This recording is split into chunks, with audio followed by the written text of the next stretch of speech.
right, folks, what is going on? This is episode 642 of the First and Frame Rate Show. I am VF Baller. Over here we talk about Georgia Southern and Atlanta Falcons football. If you're watching on the YouTube and Rumble, it's probably a mess behind me. I am in the process of getting things together in this room, about to move some stuff around and get like this a little bit more tidied up. A little bit of rearranging session going on here, so it may be like this for a couple of days. Excuse the mess. It is what it is. But today we got an action-packed show for you guys today, so if you don't mind, hit the like button. There's a lot of information that's going to be coming through when it comes to my opinions as far as Mykal Walker, Frank Darby, even with Georgia Southern, because we talk about Georgia Southern and Atlanta Falcons football over here. It's a lot of moving pieces going on right now, so we're going to talk about everything that's going on. So, like I said, this is the place where we talk about Georgia Southern and Atlanta Falcons football. If this is your first time here, welcome. I can be found on YouTube and Rumble. I'm also on Spotify, Stitcher, Apple, Google Podcasts. Stitcher will be going down on the Podcast Avenue on August 29th. So I think they're being bought out by Sirius XM. So if you don't mind, if you're listening over there, move over to Spotify, Apple, or Google Podcasts. That's where you'll find the show if you like to listen on the go and you don't really watch the show, whatever case may be. Other than that, I really do appreciate the podcast, guys. You guys are making it happen. And even the YouTube guys, you know, the numbers are moving up. And I know it's because football season is getting closer. And there's a lot of information. So once again, let's get this podcast growing. Let's get this podcast into the YouTube atmosphere where we can grow and get this thing on and popping. So like I said, we're going to talk about Mykal Walker. We're going to talk about Frank Darby, because Frank Darby just recently been cut as of the time I started doing the show. So that is really interesting. What does that mean? What is going on with that? And I'm really interested in seeing how that's going to go, because both of these guys are pretty much fan favorites. I mean, there's one thing with, Mykal Walker, because Mykal Walker was one of the guys that basically was a guy that thought could contribute in this new defense, and it was going to be one of the guys that's going to be one of those hybrid linebacker, safety, even, defensive end guys at some point, because he can move all over the place. That's one thing, because we knew we brought in a lot of talent with in that area, the front seven. Frank Darby was a guy that looked pretty good within the, training camp, and with him, from what I'm hearing, is because of an injury. Look like he's been injured and he's going to be out for a while. So what they did was they waived him with the injury settlement. So what that mean that they could possibly put him back on the roster at some time. Now, for me, I love this guy. I love him. I'm going to talk about Mykal Walker in a second, but I love this guy. I love, Frank Darby. I love his attitude. I love what he brings to the table. The problem with Frank Darby is Frank Darby never could kid himself on the field and stay on the field. There's always an injury or somebody outplays him or something happens where he cannot be and stay on the field. And it's kind of unfortunate, because I thought he could have been a 6th-round steal. Now, there's still room for that. He still, could make it happen in years to come. But for the first 2-3 years, you just didn't see it, and it's really unfortunate, like I said, because I thought that he could have been something very special for the team, because not only what he brings on the field, but off the field as well. Now, with Mykal Walker, it is kind of sad to see him go. He's a fan favorite. Both of these guys are fan favorites, but a lot of people was coming on to Mykal Walker because of the fact that he was going to be the guy that was going to be, he's going to be one of the guys that's going to flourish big time in this new defense. You saw how things were going with the way the defense was running so far. This past preseason, you heard how they were doing in training camp. And with, the way things were going, he was just going to be a cog in the wheel with everybody else. And it's really unfortunate to see him go, but he's been picked up by the Bears like immediately. I mean, it's like the Bears didn't waste no time.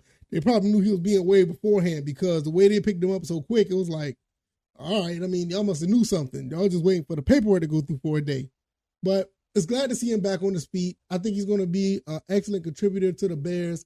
The Bears could use his help, because the Bears are, one of the worst. I ain't gonna say one of the worst, but they're one of the lower tier teams in the NFL. So with them getting Mykal Walker with everybody else that they have over there, I think it's going to be a pretty good fit for Mykal Walker. It's pretty cool to see him making it happen over there. And I know he's going to be he's going to be one of those guys that's going to make a difference. There's no doubt in my mind. Now, as for Frank Darby, like I said, he went down with an injury as well as wide receiver Chris Blair. And I don't know much about Chris Blair. I didn't watch him play. I don't know much about him. But I think Frank Darby could end up being back on the team at some point. I just don't know would it be viable at this point. I mean, just think about it. I mean, he hasn't really produced. And I hate to say it like this. It's just that Frank Darby's a guy that you like, but you want that attitude to put some numbers on the board. You want him to put some numbers in the stat sheet. You want to see him be productive on the field, because that type of energy is what, us football fans live for. And I'm pretty sure some coaches live for it too. They just love his attitude. They love it with his makeup. He seems like he's a pretty cool dude, got his head on the shoulders, and it just seems like he could be the guy that could actually, keep the energy going within, the locker room and on the field and on the sideline. He's just like one of those guys, and it's pretty cool to see, a guy like that's on the team. But I just don't know where this is going to go. I'm pretty sure this is not the last time we hear from Frank Darby. I don't know if he'll be picked up somewhere else, but from what I see, it seems like he's a guy that could be really good, as a number 2 or a slot guy. It just needs to see him be out there more, because he has the size, he has the speed, and he has the ability. It just, for some reason, he just can't keep it together as far as the injuries and him producing on the field. If he can put those two together where they'll work in tandem, he'll be a force to be reckoned with. Like I said, I thought he was going to be a 6th-round steal, so I just don't understand. It's one of those unfortunate things in sports. You know what I mean? So it really sucks at the end of the day. So best of luck to both of these guys. I know Mykal Walker's going to put up numbers in Chicago. Go ahead and sack Jordan Love for us. Go ahead and get some moves on him. And to be honest with you, we will be seeing him in week 17 when we play them. He will be returning back, or we're going to Chicago. So we'll be seeing him, and possibly we'll be seeing Kendall Vildor, Georgia Southern Eagle that plays for the Chicago Bears. So that'll be pretty neat. Let's just switch gears since we're talking about Georgia Southern and Kendall Vildor. Georgia Southern first scrimmage of 2023 happened this past weekend, and I heard it was pretty good. We're going to talk about what happened on the scrimmage. Got the whole rundown here on gseagles.com, because I wasn't able to catch it because I worked a little extra on my other job, and they didn't really televise it, which is kind of weird. I mean, I thought they would televise it, but nevertheless, not really mad about that. Let's talk about what happened. So in the first scrimmage, Durham Burgess, he had a touchdown. If you know anything about Durham Burgess, he made a ESPN highlight. I think it was a top 10 highlight. So he had another highlight catch, which I could see a video of that. I'm pretty sure somewhere on social media.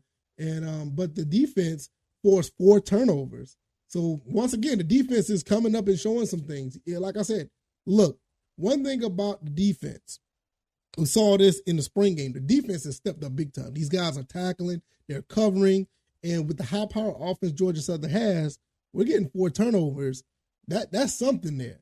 So we got 4 turnovers and 5 quarterbacks. So we're going to go ahead. 5 quarterbacks took snaps. So Davis Brin, he's the one that found Durham Burgess for a 29-yard touchdown. That was late in the scrimmage, and that was the only touchdown. So that's really interesting.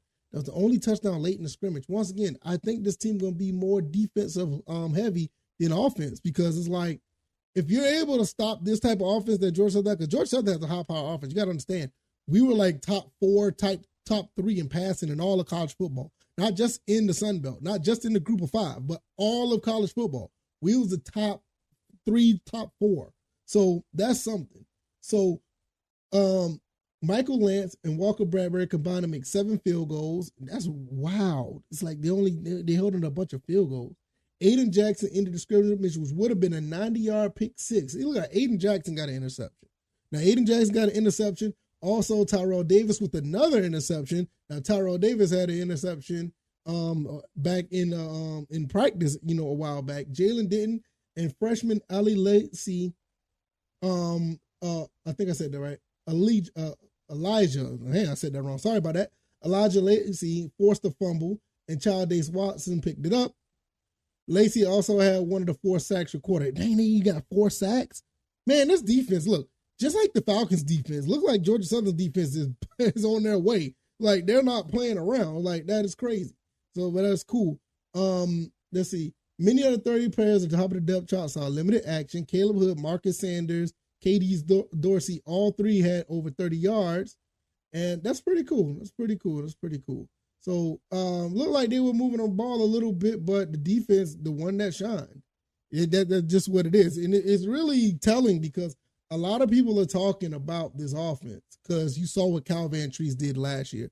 You saw what the receivers did last year. You saw what Caleb Hood and Sam Kinnerson and Singleton and Amari Jones. You saw what those guys did last year. But now you're starting to see that the defense are pretty much stepping up. You know, I'm really got my eye on Tyrell Davis. Tyrell Davis is a guy that is really, really looking good right now. I mean, he's looking really good. So this is a guy that's going to be look at my coach right there. If you're watching the screen, I just put Coach Clay Helton up. Sorry about that. I meant to put him up earlier, but Coach Clay Helton, man, he look like he's coaching something special at Georgia Southern. Nevertheless, I got my eye on Tyrell Davis. I mean, he's bouncing back from a good freshman year and look like he's starting off as a redshirt sophomore. He's going to cause some problems. I mean, with the size and speed and the hands that he got, he could be a problem for a lot of guys. So with him, Jalen Denton, and other guys that are in Bartholomew, you got a lot of guys in that secondary that's ready to go. And so it's going to be interesting to see. But like I said, this defense is a lot better than advertised, man. I'm telling you, it's going to be interesting to see when they play against the Citadel how that's going to play out because now we're looking at a situation where this team may be a little bit more difficult to handle because of the fact that the defense is going to be so stout. A lot of people who could run the score up on us last year, and we had to play a lot of shootouts, but it may not be the case. So let me know what you guys think about Georgia Southern, the first scrimmage. The defense is looking good. And what do you think about the Atlanta Falcons waiving Mykal Walker and Frank Darby? And just moving along from those guys kind of sucks, but it's a part of the business. It happens. And we talked about this earlier this past weekend. Falcons defense is looking pretty good too. So you're looking at 2 teams in Georgia with some pretty decent defenses. And I know there's another team up there in Athens. I don't really talk about them too much. I'm a Georgia Southern Eagle. I don't really, nothing against the Bulldogs, but yeah, Anyway, I'm just going to get off of that. And we're just going to see how things go because this is game week. And for the rest of the week, next few episodes, we're going to be talking about the game that the Falcons play. They play against the Bengals at Mercedes-Benz. I might try to make it to that game. So that's going to be pretty neat. If you like this commentary, the like button, hit that like button, share this podcast, subscribe to the channel if you haven't already. Let me know what you guys think about the content here. Is it cool? Is it something that that you're rocking with? Come on and rock with me over here at First and Frame Rates. Like I said, we talk about Georgia Southern and Atlanta Falcons football. I can be found on YouTube and Rumble, also on Spotify, Stitcher, Apple, Google Podcasts. If you are on Stitcher, move over to the Apple or Google or Spotify because Stitcher's going down in a couple of weeks. Also, I could be found on Twitter, or they call it X now, at VFBaller. And the website is firstandframerates.com. Firstandframerates.com. You can go over there and support the show, and you can find your avenue to subscribe to any one of these podcast avenues. Or you can just subscribe to the YouTube or Rumble link. So that'll be pretty cool. Thank you guys. Thank you guys once again. I'm going to get up out of here. Enjoy the rest of your evening, and I'll see you guys on Tuesday. All right, y'all. Y'all take it easy, and y'all be blessed. Peace.